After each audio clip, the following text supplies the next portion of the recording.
Hello বন্ধুরা, ৪২-৪৩ degree গরমে জানলা দিয়ে আইসক্রিম পেতে কেমন লাগে বলো? কার কার ভালো লাগে? তার উপরে আমার ফেভারিট অরেঞ্জ স্টিক।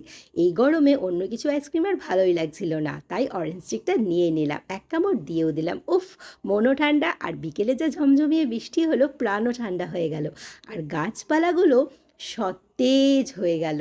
দারুণ লাগছিল ওয়েদারটা। কার কার বাড়ির ওদিকে বৃষ্টি হয়েছে চটপট কমেন্ট করে আমাকে জানিয়ে ফেলো। দেখো, প্রাকৃতিক সৌন্দর্য অপূর্ব লাগছে বৃষ্টির সাথে। গাছগুলো তো প্রাণ ফিরেই পেল, আমরাও কিন্তু স্বস্তির নিঃশ্বাস পেয়েই গেলাম। তারপর এই যা, ঠিক ধরে ফেলেছ যে এটা বৃষ্টি নয়, আর্টিফিশিয়াল। গোপালবাবু হসপিটাল থেকে ফিরে এসেই তার ভালোবাসার জিনিস গাছগুলোকে একদম যত্ন করতে রেডি হয়ে গেছে।